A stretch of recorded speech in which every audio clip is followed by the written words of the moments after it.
रात का समय था और स्नेहा अपनी पढ़ाई में व्यस्त थी। घर में केवल स्नेहा और उसका छोटा भाई आर्यन थे। उनके माता पिता एक ज़रूरी काम से शहर से बाहर गए हुए थे। स्नेहा को अचानक अपने घर के बाहर किसी की आहट सुनाई दी। उसने खिड़की से झांक कर देखा, लेकिन अंधेरा होने की वजह से कुछ दिखाई नहीं दिया। कुछ ही देर बाद घर की बिजली चली गई। स्नेहा को कुछ अजीब महसूस हुआ, लेकिन उसने सोचा कि शायद कोई तकनीकी खराबी होगी। उसने आर्यन को बुलाया, लेकिन कोई जवाब नहीं मिला। स्नेहा का दिल तेज़ी से धड़कने लगा। उसने घर के हर कमरे में जाकर आर्यन को ढूंढा, लेकिन वह कहीं भी नहीं था। स्नेहा को याद आया कि आर्यन को छत पर जाना बहुत पसंद है। वह तुरंत छत की ओर भागी, लेकिन छत पर अंधेरा और सन्नाटा था। अब स्नेहा घबरा गई थी। तभी उसे घर के पिछले दरवाजे के पास किसी के कदमों की आवाज़ सुनाई दी। वह धीरे धीरे उस ओर बढ़ी। दरवाज़ा आधा खुला था। स्नेहा ने दरवाजे को धक्का देकर पूरा खोला और वहाँ से जो उसने देखा उससे उसके पैरों तले ज़मीन खिसक गई। आर्यन एक अजनबी आदमी के साथ खड़ा था। उस आदमी का चेहरा आधे नकाब से ढका हुआ था। स्नेहा के मुंह से आवाज़ भी नहीं निकल रही थी। उसने पूछा, आर्यन, ये आदमी कौन है? आर्यन ने कोई जवाब नहीं दिया।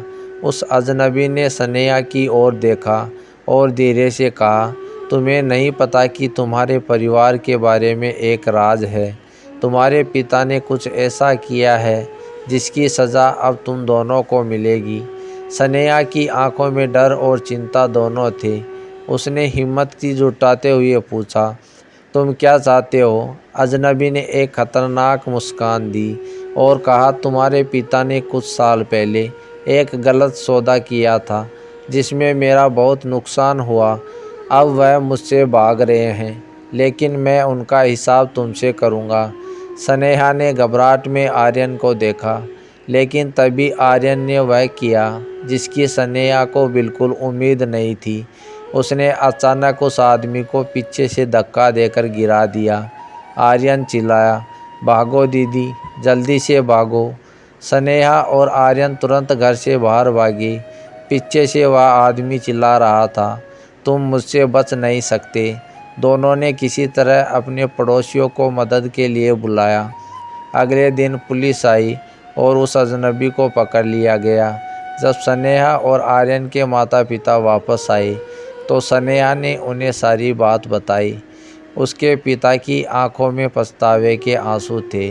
उन्होंने स्वीकार किया कि उन्होंने कुछ साल पहले एक गलत आदमी से व्यापार किया था, जिसका नतीजा अब उनके बच्चों को भुगतना पड़ा।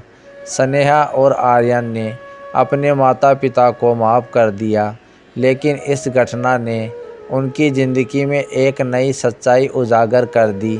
रिश्तों में सच्चाई और सुरक्षा का कोई विकल्प नहीं होता है।